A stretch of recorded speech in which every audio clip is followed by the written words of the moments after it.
Hello, hello, hello, and welcome back to another edition of Fan Talk, your favorite podcast by your favorite fan.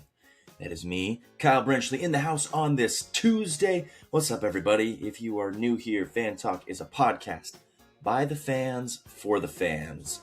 We are all fans, and we're talking sports from our perspective. Welcome, welcome. Fan Talk's a podcast that you can find anywhere you get your podcast. I upload on YouTube if you like the video version. If you are watching on YouTube, please consider liking and subscribing and commenting down below. All right, guys, we are officially in February. Can you believe it? 1 month down in 2026, we are bulldozing forward. Groundhog Day was yesterday. 6 more weeks of winter. Hasn't even been winter here in the 801, but I know back east it's been crazy winter, so hopefully you guys are doing all right if you're from that area. We need snow here in the west, but regardless, we can't control the weather. We got the sign, we got the Rogue One posters, and today we're going to be talking about a lot of different things. We're going to be previewing Super Bowl 60 in Santa Clara, the Patriots and the Seahawks. I'll tell you who I think is going to win.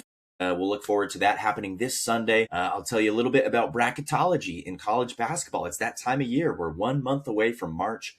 College basketball is more relevant than ever. It's more crazy than ever with the NIL and the transfer portal.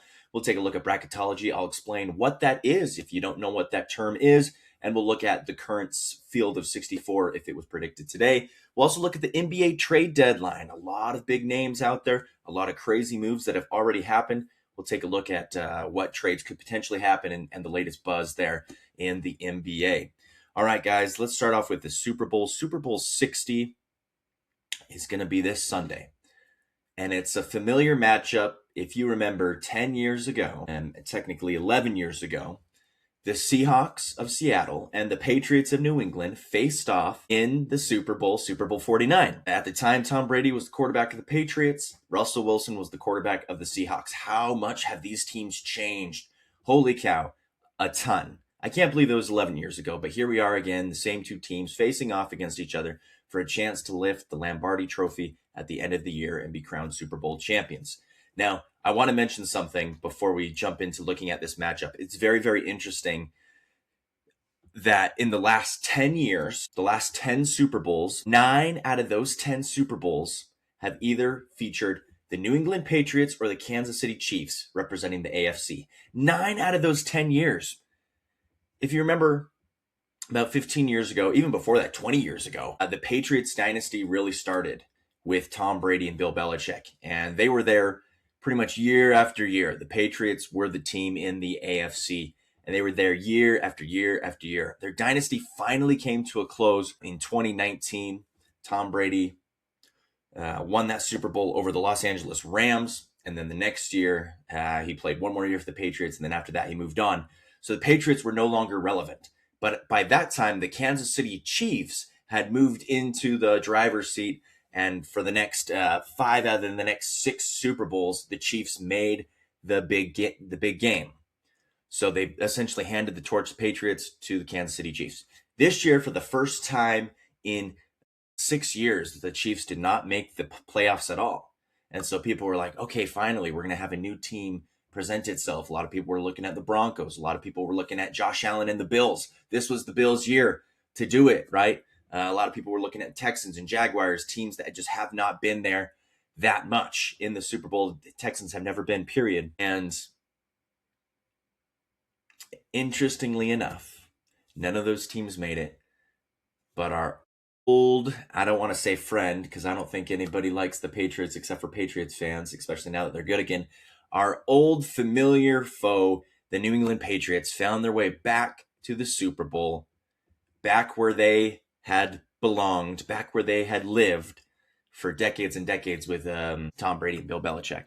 So Seahawks, Patriots should be a fantastic matchup. How the Patriots got here? Well, they took out the Chargers, who are just not good in the postseason. A lot of people thought the Patriots were frauds throughout the season, and then they had to go through the Chargers. They went through the Houston Texans in a game where that saw, I think there were 6 turnovers between the two teams, which is absolutely bonkers for the NFL. They make it to the AFC Championship. They have to go into Denver and play a backup quarterback in Jarrett Stidham. First half was fine, but then the weather turned sour in the second half. And ultimately, at that point, the Patriots had the lead, and the score stayed the same because the weather was so bad. People couldn't kick field goals. The Broncos couldn't move it on offense. Nothing happened in that second half. Patriots held on and punched their ticket to Super Bowl 60. How did the Seahawks get here? Well, the Seahawks, very, very good team. They brought Sam Darnold in, quarterback. He was the quarterback in Minnesota last year. Minnesota let him walk, so he comes to Seattle. A lot of people were like, okay, Seattle will be okay this year. I don't think anyone thought Seattle would be a Super Bowl contender, but they're like, Seattle's a decent team. They'll be all right this year. They went 14-3 in the regular season. They punched their ticket to the postseason. They won the NFC West, so they got home field advantage. Took care of the 49ers, absolutely obliterated them. Then saw their other NFC West opponent in the Los Angeles Rams. Fantastic game. Being at home really helped in that one. I fully believe that if that game was in Los Angeles, I think the Rams would have won that game. That game's at home in Seattle. The Seahawks win, and they punched their ticket to Super Bowl 60 against the New England Patriots. I like the Seahawks in this one. I think the Seahawks are just a very complete team. Sam Darnold's playing with a lot of confidence. The coaches trust him. They let him throw the ball. You watch that Rams game. There's like 3 minutes left in the game. The Seahawks are up 7, I believe, or maybe it was 4. They were at least up 1 score, whether that was a field goal or a touchdown. Third down, usually you play it safe and run it, right? It's 3rd and 6. So he's throwing the ball on 3rd and 6, and he's getting first downs, and he's extending the game. He's running the clock. He's bleeding the clock.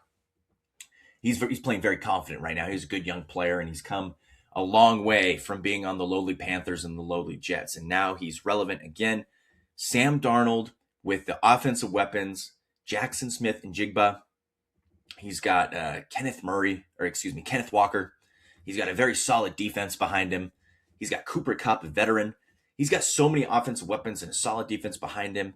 This should be a very safe game for the Seahawks. The Patriots, very good team. Their defense is very good. Drake May has shown us that he's very good as well. Dealing with a little bit of a shoulder injury, but he's a champ. He'll go for it. But don't count out Mike Vrabel and this Patriots team. It might be a close game for sure, but I really like Seattle in this one. Seattle are currently 4.5 favorites. That should be a fun matchup. I'm excited to see kind of there's so much more to the game.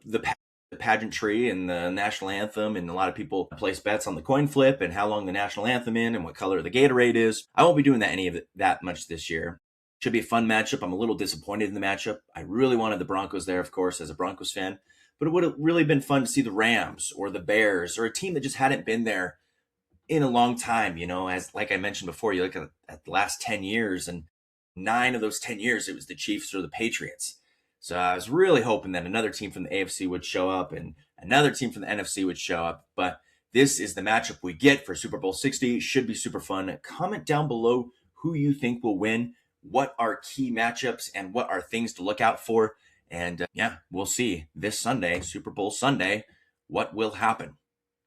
All right, ladies and gentlemen, let's transition to a little bit of college basketball. I've been talking about football for months and months and months, and I said, okay, we'll get to college basketball. We'll get there.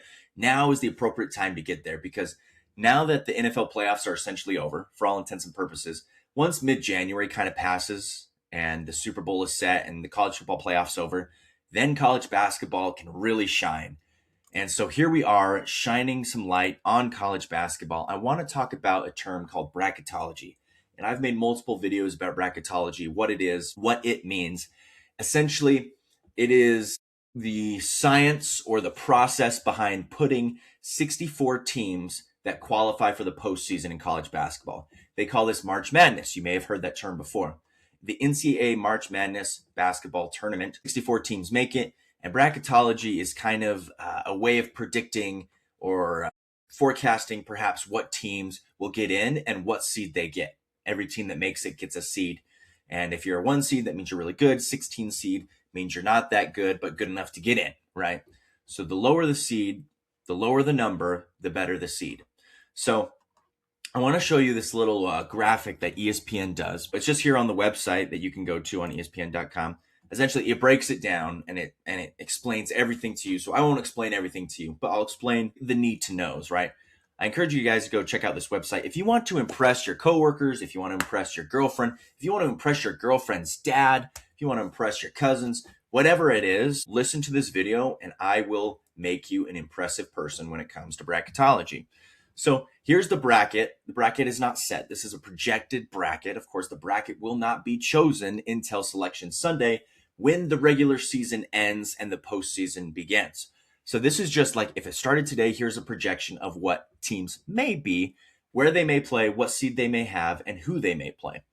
So you can kind of look through here and see, maybe where some of your favorite teams are. For my local Utah watchers, BYU playing very, very well this year in a very tough Big 12 conference, projected to be a 4 seed right now. Utah State, my alma mater, currently projected to be a 9 seed right now, playing very well in the Mountain West. Utah Valley projected to be in. They've usually got in because they win their conference championship, so good for them. And there's just different sections about which teams currently are projected to be in, which teams are on the bubble. So if they win, they're probably in. If they keep losing, they're probably out. There's just a lot of fine details that you can explore when you hop on this website, and they'll tell you which conferences are getting a lot of teams in. Big 10, very good. SEC, very good. Big 12, very good. ACC, very good. So it's a very interesting website to go check out. I encourage you guys to go do it if you have questions about bracketology and what it is. But essentially, you should be watching college basketball right now. If you haven't been watching college basketball yet, now is the perfect time. Go watch some college basketball, because in a month's time, we're going to be in the thick of March. And the madness of March is awesome for college basketball. You love to see it. You love to see it. Go watch some college basketball, some fantastic games this week. Go support your team. Go. If you live near a college, go to a college basketball game and for the atmosphere. I find college games, whether it's football or basketball, whatever it is, really good atmosphere. So go find your local college, your local university, go to one of those games, go check it out, go have some fun. All right, let's shift our focus now to professional basketball, the NBA. And similar to college basketball, I don't really pay close attention to the NBA right when it starts in November, because we're right in the thick of the NFL season, right? But we get to mid-January, we get to the end of January, you get close to the trade deadline, things start to really heat up for the NBA. The trade deadline is February 5th, which is this Thursday. And there's already been some moves made. There's already been some moves made that I want to tell you about. So before I jump into kind of the latest buzz, I'll tell you about moves that have already been made. Earlier this year, January 7th, this was a big move. Trae Young played for the Atlanta Hawks. He's a very good point guard, very good player. Has been on the Hawks for the last, I think, 6 or 7 years. Led to the Hawks to the Eastern Conference Finals one year. Essentially, the Hawks were kind of in a rut. They're in the same position every year. They would make the play-in tournament, but they really wouldn't ever win anything. They'd never really get better. So the Hawks decided to move on from Trae Young. Trae Young was like, I want out of here. Trae Young says, I want to go to the Washington Wizards. Now, I really like the Wizards. I've always been a fan of the Wizards. I like John Wall. I was a big fan of him at Kentucky, big fan of him when he was on the Wizards. I've been to a Wizards game in D.C. I went to the Wizards Arena, Capital One Arena. So I've been watching the Wizards over the years. They've been really bad ever since they got rid of John Wall and Bradley Beal. But now they get Trae Young, paired with a bunch of young guys. Could be very interesting. But that was a big trade. The Cavs and the Kings and the Bulls made a trade that sent a couple of role players around. DeAndre Hunter goes to the Kings. Dario Saric goes to the Bulls. And the Cleveland Cavaliers get Dennis Schroeder and Keon Ellis. And then the Blazers get Vit Kitcht from the Hawks. And the Hawks get Diop Reith and a couple picks. So not a ton of trades have actually gone down quite yet. But there are some big news, some big things that are going on right now. So actually, as I speak right now, Shams Charania, he's like kind of the main NBA insider guy. A big trade has just happened in the NBA. Breaking news, the Memphis Grizzlies are trading star forward Jaren Jackson Jr., John Conchar, Jock Landale, and Vince Williams Jr. to the Utah Jazz for Walter Clayton Jr., Kyle Anderson, Taylor Hendricks, and George Niang, and 3 future first-round picks. Wow! Where did that come from? I didn't think the Jazz were looking to make any moves at the trade deadline. If anything, a lot of people were saying they were going to trade Larry Markkanen. They were going to trade some of these other, role pieces like Yusuf Nurkic, Kyle Anderson. He did go. Wow, big news there. Jaren Jackson coming to the Utah Jazz. The Memphis Grizzlies are cleaning house. It looks like they're hoping for a rebuild at this point. They got 3 future first-round picks. Holy cow, we'll have to keep more eyes on that. That just happened 13 minutes ago. Wow, I didn't think that would be the big topic of discussion because Giannis Antetokounmpo and James Harden, two big names, those guys were in the headlines. Giannis, of course, has been with the Bucks for I think 9 seasons now, maybe 10, 9 or 10 seasons now, and he's been the face of that franchise. They won an NBA Finals in 2021.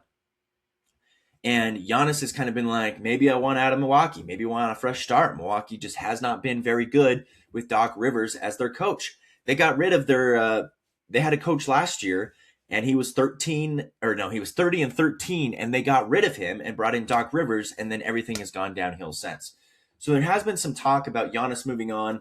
The Cleveland Cavaliers are a team that are very interested in Giannis. They're trying to see if they can get him. They're trying to see if they can get Anthony Davis. There's been some rumors that the Cleveland Cavaliers want to move Darius Garland. They don't know if Donovan Mitchell will re-sign. They're thinking they have to restructure too. It's a crazy time. Every NBA team is just reshuffling their roster. Of course, it's not a done deal. James Harden also to the Cleveland Cavaliers could be interesting, but not a done deal. There's just a lot of noise going on right now, and we're not sure what's actually going to happen. So stay tuned. Follow your Twitter apps, your ESPN, wherever you get your sports news.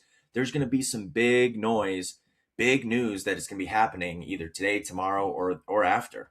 Because it seems like James Harden wants to move on from the Clippers. Giannis may want to move on from the Bucks. The Cavs may want to reshape their entire roster. The Timberwolves are pursuing Giannis. Very, very interesting. I heard the Warriors want Giannis too. Very, very interesting. A lot going on in the NBA surrounding the trade deadline. So keep a close eye on that. Very, very fascinating. I can't believe that the Jazz made that trade. It should be interesting to see what they do with Jaren Jackson. Crazy. Absolutely crazy. Anyways, guys, a lot to talk about here today on the Fan Talk podcast. Thank you so much for tuning in. Again, this is a podcast you can find anywhere you get your podcasts. I'm also on YouTube. If you still are here and listening and watching, please leave a like, leave a comment, subscribe down below. Leave a rating on Spotify if you're listening on Spotify.